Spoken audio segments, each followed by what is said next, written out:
तुमच्या देखील किचन मध्ये झुरळ तुम्हाला त्रास देत आहे, वाळवी तुमच्या घरातील फर्निचर खराब करते, ढेकूळ तुम्हाला रात्रीचे झोपून देत नाहीयेत, डोंट वरी.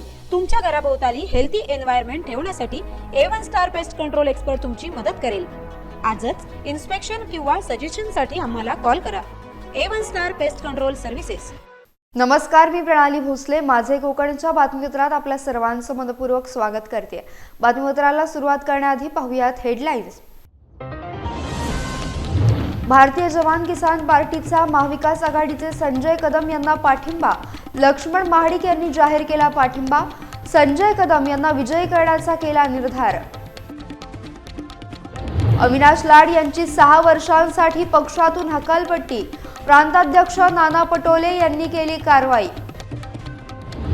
संदेश पारकर आणि नितेश राणे एकाच मंचावर. नितेश राणेंनी दिल्या पारकरांना शुभेच्छा. आणि निजामपूरमध्ये भरत गोगावलेंचा आदिवासी मेळावा नाही तर राजकीय मेळावा. गोगावलेंची आश्वासनं म्हणजे भिजत ठेवलेलं घोंगडं. पत्रकार परिषदेत संतोष वाघमारे यांचा आरोप. पाहुयात सविस्तर वृत्त. दापोली विधानसभा मतदारसंघातील उद्धव बाळासाहेब ठाकरे पक्षाच्या महाविकास आघाडीचे उमेदवार संजय कदम यांना भारतीय जवान किसान पार्टीकडून पाठिंबा जाहीर झालाय. भारतीय जवान किसान पार्टी ही माजी सैनिकांच्या कल्याणासाठी झटणारी पार्टी असून माजी सैनिकांमधून हा राजकीय क्षेत्रात सक्रिय झालेला पक्ष आहे. भारतीय जवान किसान पार्टीचे कोकण विभागीय अध्यक्ष माजी सैनिक लक्ष्मण महाडिक यांनी माध्यमांसमोर महाविकास आघाडीचे उमेदवार संजय कदम यांना पाठिंबा जाहीर केलाय. नुकत्याच झालेल्या लोकसभा निवडणुकीत रायगड लोकसभा मतदारसंघातून याच भारतीय जवान किसान पार्टीचा उमेदवार उभा होता. त्या उमेदवाराला दापोली विधानसभा मतदारसंघातून तब्बल 5,000 मताधिक्य मिळालं होतं. त्यामुळे महाविकास आघाडीचे उमेदवार संजय कदम यांना भारतीय जवान किसान पार्टीचा पाठिंबा मिळाल्यानं त्यांची ताकद वाढली असल्याचं सांगण्यात येत आहे. तर महाविकास आघाडीचे उमेदवार संजय कदम यांना मशालीच्या चिन्हासमोरील बटन दाबून प्रचंड मतांनी विजयी करण्याचं आवाहन लक्ष्मण महाडिक यांनी केलंय.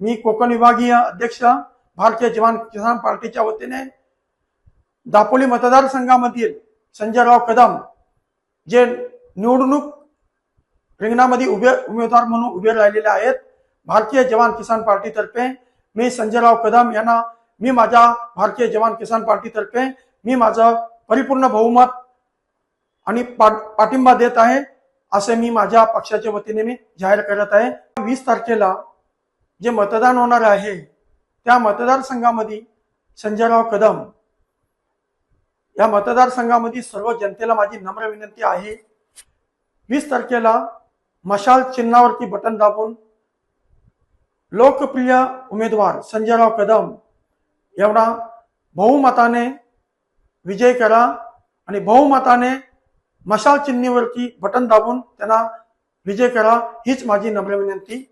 महाराष्ट्रातील विधानसभा निवडणुकीपूर्वी काँग्रेस पक्षाच्या 16 बंडखोर उमेदवारांवर कारवाई करण्यात आली आहे. काँग्रेसनं रविवारी बंडखोरी करत विधानसभा निवडणूक लढवणाऱ्या 16 उमेदवारांची 6 वर्षांसाठी पक्षातून हकालपट्टी केली आहे. महाराष्ट्र काँग्रेसचे अध्यक्ष नाना पटोले यांच्या सूचनेनुसार पक्षानं बंडखोरांना निलंबित करण्याचा आदेश जारी केलाय. बंडखोरांवर कडक कारवाई केली जाईल असं काँग्रेस पक्षानं नुकतंच जाहीर केलं होतं. त्यानुसार राजापूर मतदारसंघातील काँग्रेसचे बंडखोर उमेदवार अविनाश लाड यांच्यावर देखील कारवाई करण्यात आली असून त्यांची 6 वर्षांसाठी पक्षातून हकालपट्टी करण्यात आली आहे. पक्षश्रेष्ठींचा आदेश न मानून बंडखोरी करत राजापूर मतदारसंघातून अपक्ष उमेदवारी अर्ज दाखल केल्यामुळे अविनाश लाड यांच्यावर ही कारवाई करण्यात आली आहे. राज्यात एकाच टप्प्यात निवडणूक पार पडणार असून 20 नोव्हेंबरला मतदान होणार आहे आणि 23 नोव्हेंबरला निकाल जाहीर होणार आहे. दरम्यान आता काँग्रेसनं बंडखोरांविरोधात कारवाईचा बडगा उगारलाय. राजकारणात कोण कोणाचा कायमचा शत्रू नसतो, कोण कोणाचा कायम मित्रही नसतो, हे त्रिवार सत्य आहे. राजकारणाचे हे वैशिष्ट्य आहे. राजकारणातील मित्र असलेले कधी शत्रू बनतील आणि शत्रू असलेले कधी मित्र होतील हे सांगता येत नाही. निवडणुकीच्या निकालाप्रमाणे याचाही आपण अंदाज बांधू शकत नाही. कालपर्यंत एकमेकांविरोधात मौखिक युद्ध लढवणारे उद्धव बाळासाहेब ठाकरे गटाचे उमेदवार संदेश पारकर आणि आपला जुना मित्र म्हणून सांभाळून घेणारे भाजपचे उमेदवार नितेश राणे एकाच मंचावर आल्यानं सर्वांच्या नजरा उंचावल्या होत्या. मात्र निमित्त होतोय कुणकेश्वर येथे आयोजित कुणकेश्वर रापण महोत्सव। 10 नोव्हेंबर रोजी विविध सांस्कृतिक कार्यक्रमांचे आयोजन करण्यात आले होते। यावेळी दोन्ही मातब्बर उमेदवारांनी एकाच वेळी कार्यक्रमस्थळी हजेरी लावल्यानं सगळ्यांच्या नजरा त्यांच्याकडे लागून राहिल्या होत्या। कणकवली, देवगड, वैभववाडीचे महाविकास आघाडीचे उमेदवार आमचे जुने मित्र संदेश पारकरजी आज रापण महोत्सवाला उपस्थित राहून मला मनापासून समाधान वाटतोय। आणि म्हणून रापण महोत्सव ही जी संकल्पना आहे ती मी आयोजकांना सांगेन ही आपण अजून मोठी करायला पाहिजे, जेणेकरून महाराष्ट्रामध्ये अन्य जिल्ह्यामध्ये पण ह्याची चर्चा झाली पाहिजे। लोकांना काहीतरी वेगळं अनुभवायला भेटतं, काहीतरी वेगळं पाहायला मिळतं आणि त्यामुळे आपल्या या भागाचं पर्यटन, रोजगार या सगळ्या गोष्टीमध्ये निश्चित पद्धतीने भर पडेल। म्हणून ह्या रापण महोत्सवाच्या निमित्ताने मी माझ्या सगळ्याच आयोजक मान्यवरांना, सहकाऱ्यांना मी तुम्हाला मनापासून शुभेच्छा देतो। तुम्ही लोकांनी काहीतरी वेगळे क्षण अनुभवायला भेटले, नाहीतर हे आणि मी कुठे एक दुसऱ्याला बघून हसणार होतो। तर कशाला हसायचं? 20 तारखेला एक दुसऱ्याकडे बघितलं, हसू आलं तरी पण हसायचं नाही, असा आमचा कार्यक्रम असतो। पण तरीही तुमच्या सगळ्यांच्या ह्या रापण महोत्सवाच्या ह्या पूर्ण वातावरणामध्ये आम्हाला दोघांनाही काही आनंदाचे क्षण, शांततेचे क्षण अनुभवायला भेटले। आमदार भरत गोगावलेंनी रायगड जिल्ह्यातल्या माणगावमधील निजामपूर येथे 9 नोव्हेंबर रोजी आयोजित केलेला मेळावा हा आदिवासी मेळावा नसून राजकीय मेळावा होता। आमदार भरत गोगावले नेहमीच आदिवासी समाजाला आश्वासनं देत असतात। त्यांनी दिलेली आश्वासनं म्हणजे भिजत ठेवलेलं गोंगड असून ते कधीच चुकत नाही, असा आरोप आदिवासी समाजसेवक संतोष वाघमारे यांनी 10 नोव्हेंबर रोजी निजामपूर येथे पत्रकार परिषदेत केला आहे। जास्ती संबंध आणि संपर्क येतो, त्यामुळे माझे सर्व आदिवासी बांधव, माझ्या आदिवासी महिला भगिनी, म्हणजे मी भाग्यवंत आमदार अशासाठी बोललो। ज्या वेळेला रक्षाबंधन होतं त्यावेळेला टोटल महिलांनी 8,500 महिलांनी मला राख्या बांधल्या होत्या मतदारसंघामध्ये। त्यामध्ये 3,000 महिला ह्या माझ्या आदिवासी भगिनी आल्या होत्या राखी बांधायला। आणि या महिलांना विचारा, नवरात्रीला कोण चुकतंय काय ते, डायरेक्ट रिक्षा पकडली की भरत शेठच्या इथं। आमच्याकडून असं सांगण्यात आलं होतं की आदिवासी मेळावा आहे, आमचे बरेचसे आदिवासी बांधव आदिवासी मेळावा आहे हे समजून इथे आले होते। इथं आल्यानंतर पाहिलं तर तो पक्षाचा मेळावा होता। माझ्या आदिवासी बांधवांची ती दिशाभूल झालेली आहे, प्लस त्याच्यामध्ये 15 वर्षाचे आमदार होऊन गेलेले आहेत भरतशेठ गोगावले, जे त्यांच्या भाषणात नेहमी सांगतात की आदिवासींची नाळ जोडलेली आहे, पण त्यांनी साधा आदिवासींच्या क्रांतिकारकांचंही नाव घेतलेलं नाही आहे।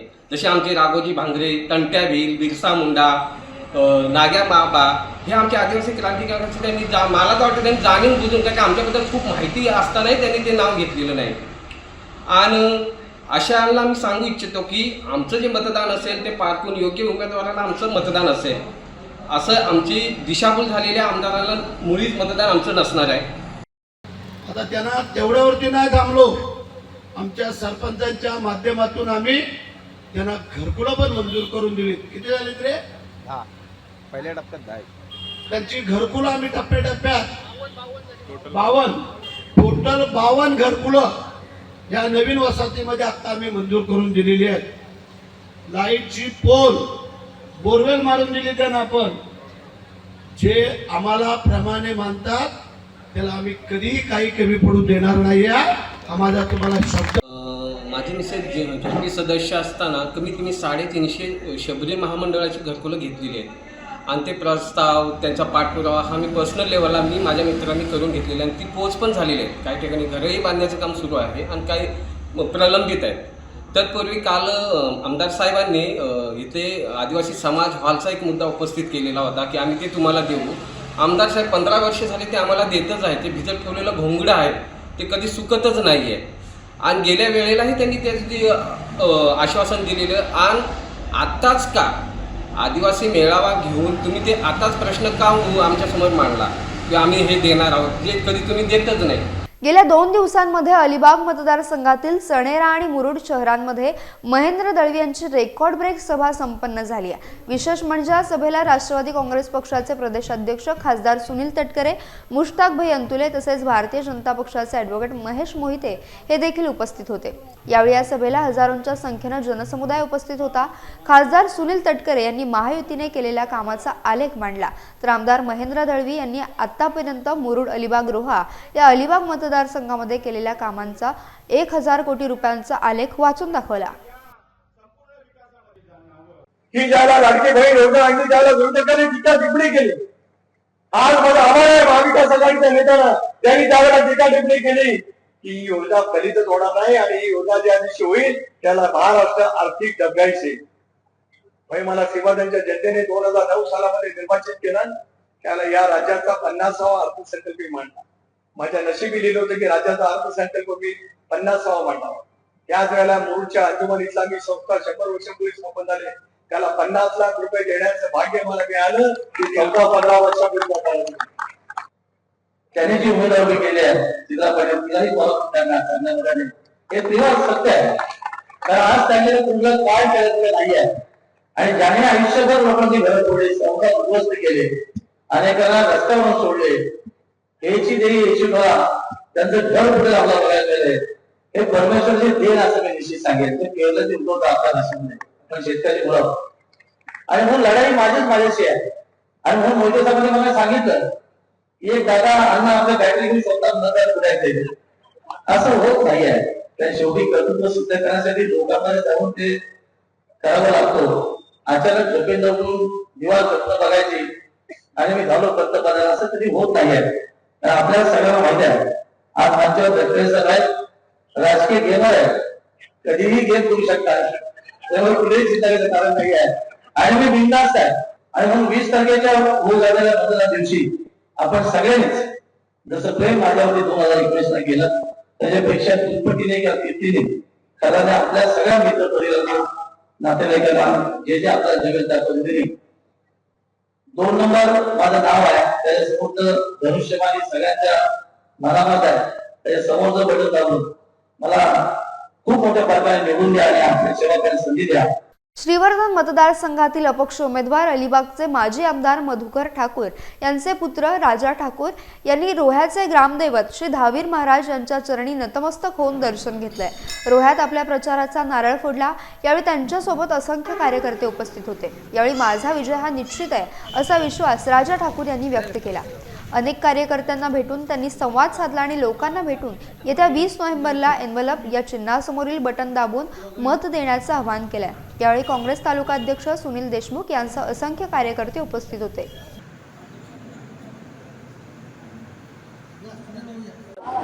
खरं तर ईश्वर भरभरून देत असतो, ईश्वराकडे मागण्याची काहीच आवश्यकता नाही। ज्या वेळेला मला ईश्वराने 193 श्रीवर्धन मतदारसंघामध्ये पाठवलं आहे त्याच्यामुळे ही ईश्वराची योजना आहे आणि जे काही द्यायचं आहे ते भरभरून ईश्वर आपल्याला देणार आहे। म्हणूनच मी धावीर महाराजांच्या चरणी नतमस्तक होण्यासाठी इथे आलेलो आहे। म्हणजे आता त्याच्यामध्ये कोणतीही माझ्या मनात शंका राहिलेली नाही आणि एकंदरीत संपूर्ण जो या मतदारसंघातील जो मतदार आहे त्यांचा प्रतिसाद बघितला तर 100% आपण जिंकणार आहोत आणि येत्या 23 तारखेला जे मी बोलतोय म्हणजे जे जनतेच्या जीवावरती मी बोलतोय त्याचा प्रत्यय आपल्याला आल्याशिवाय राहणार नाही। राज्यात विधानसभा निवडणुकीचा प्रचार अंतिम टप्प्यात आलाय। त्यातच अलिबाग विधानसभा मतदारसंघामध्ये विद्यमान आमदार महेंद्र दळवी हे महायुतीच्या वतीनं निवडणूक लढवत आहेत, तर शेतकरी कामगार पक्षाच्या चित्रलेखा पाटील ह्या महाविकास आघाडीकडून निवडणुकीच्या रिंगणात आहेत।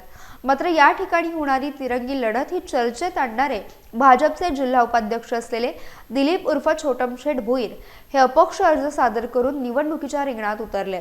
गेली अनेक वर्ष त्यांनी जनसेवा केली आहे, त्यामुळे त्यांचा जनसंपर्क देखील दांडगा आहे। अलिबाग विधानसभा मतदारसंघात त्यांच्या मागे जनता ठामपणे उभी राहिल्यानं मागच्या वर्षीचा उरण पॅटर्न यावर्षी अलिबाग विधानसभा क्षेत्रात पाहायला मिळण्याची आशा आता पल्लवित झाल्यात।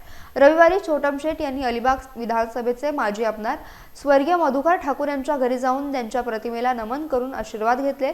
तसेच यावेळी संपूर्ण ठाकूर कुटुंबीय त्यांच्या पाठीमागे असल्याचं त्यांना आश्वासित देखील करण्यात आलंय। ठाकूर यांच्या सर्व परिवाराच्या वतीने माझा आज या अपक्ष उमेदवारी येणाऱ्या विधानसभेसाठी बनलेली अपक्ष उमेदवारी आहे, त्यासाठी आज आमचा स्वागत करण्यात आलं आहे आणि शुभेच्छाही देण्यात आल्या. त्याबद्दल ज्या परिवाराबरोबर मी फार वर्षापासून जोडलेला होतो, मधल्या टायमामध्ये काही कारणास्तव किंवा काही असेल त्याच्यामध्ये आमच्यामध्ये दुरावा होता, पण आज इथे आल्यानंतर जो सन्मान मिळाला असं वाटलं की आज आम्ही धन्य झालो. रायगड जिल्ह्यातल्या जिते, पाचगणी, भोंगोली येथील शिवसेना उद्धव बाळासाहेब ठाकरे पक्षातील अनेक युवक कार्यकर्त्यांनी शेतकरी कामगार पक्षात जाहीर प्रवेश केला. यावेळी आयोजित पक्षप्रवेश कार्यक्रमावेळी ज्येष्ठ नेते महादेव दिवेकर, शेतकरी कामगार पक्ष पुरस्कृत महाविकास आघाडीचे उमेदवार अतुल म्हात्रे आदी उपस्थित होते. यावेळी जिते विभाग उबाटा शिवसेना युवा उपतालुका प्रमुख जयेश म्हात्रे, विभाग प्रमुख युवा सेना जिते, शैलेश पाटील, रामचंद्र पाटील, प्रसाद म्हात्रे, प्रेम पाटील, नितेश पाटील तसेच पाचगणी येथील नामदेव भस्मा, धाया पिंगळा, चंद्रकांत पिंगळा, भोंगोली येथील बाला जाधव, जोमा जाधव, आकाश निरगुडा आदी युवक कार्यकर्त्यांनी शेतकरी कामगार पक्षात जाहीर प्रवेश केला. माजी कॅबिनेट मंत्री रविशेठ पाटील यांनी 5 वर्षामध्ये जनतेचं एकही काम केलेलं नाही, कुठल्याही कार्यकर्त्याचं काम केलं नाही. फक्त त्यांनी एकच काम केलं की स्वतःची तुंबडी भरायचं. परंतु निव्वळ मी अतुल म्हात्रे यांचं सांगतो की उच्च सुशिक्षित आहेत, प्रेमळ आहेत आणि कोरी पाटी आहे. त्यांच्यावर कुठलाही बोट दाखवण्याचा किंवा कुठलाही रेख मारण्याचा कोणालाही अधिकार नाही. असा निखळ माणूस आज या मतदारसंघाला भेटलेला आहे. त्याच्यामुळे सर्व तरुणांचं, वयस्कर लोकांचं कल त्यांच्या बाजूनेच आहे आणि 1001% सांगतोय की अतुल म्हात्रे हे शेतकरी कामगार पक्षाचे महाविकास आघाडीचे उमेदवार हे निवडून येतील, यातील मात्र शंका नाही. नवी मुंबईतील 2 विधानसभा क्षेत्रात गणेश नाईक आणि संदीप नाईक हे पिता पुत्र वेगवेगळ्या पक्षातून लढतात. त्यातच बेलापूर विधानसभा क्षेत्रात विद्यमान आमदार मंदा म्हात्रे यांच्या विरोधात शरद पवार यांच्या राष्ट्रवादीकडून डॉक्टर मंगेश आंबले यांनी तयारी केली असताना ऐन निवडणुकीच्या पार्श्वभूमीवर गणेश नाईक यांचे पुत्र माजी खासदार संदीप नाईक हे भाजपमधून शरद पवार यांच्या गोटात सामील होऊन तुतारी चिन्हावर उमेदवारी लढवण्यासाठी मैदानात उतरले. अखेर डॉक्टर मंगेश आंबले यांनी आपल्या पदाधिकाऱ्यांची आणि समाज बांधवांची भेट घेत यावर मार्ग काढण्याचा प्रयत्न केला असता सर्व पदाधिकाऱ्यांसह समाज बांधवांनी अपक्ष लढण्याचा आदेश दिला असल्याची माहिती रविवारी सानपाडा येथे आयोजित प्रचार सभेत डॉक्टर मंगेश आंबले यांनी दिली आहे.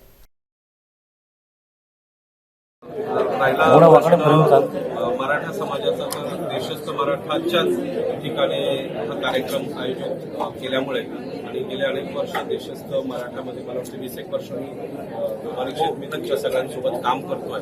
त्याच्यामुळे 20 वर्षापासून मी चळवळीतच काम करतो.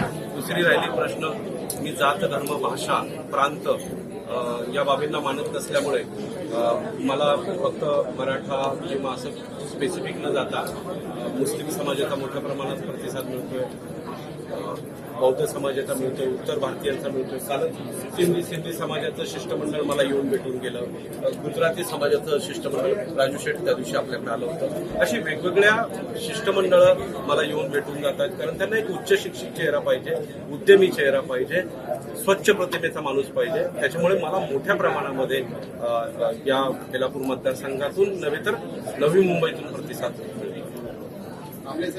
तर नवी मुंबईतील बेलापूर आणि ऐरोली या दोन्ही मतदारसंघात चांगली पॅटर्न राबवला जाईल.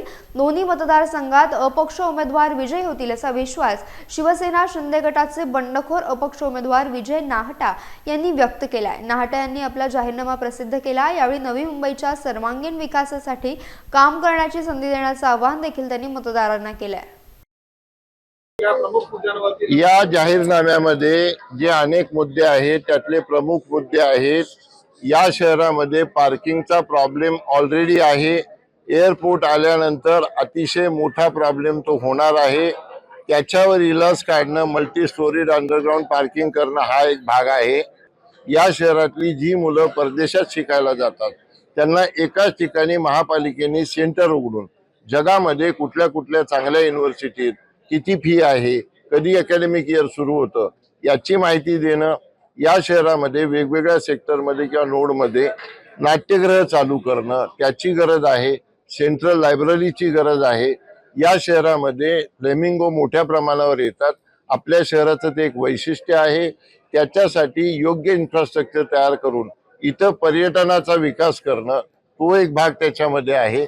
असे अनेक मुद्दे या विजन मध्ये घेतलेले आहेत. यासह बातमीपत्रात वेळ झाली इथेच थांबण्याची. भेटूयात नवीन बातमीपत्रासह. तोपर्यंत तुम्ही कुठेही जाऊ नका. पाहत रहा फक्त माझे कोकण.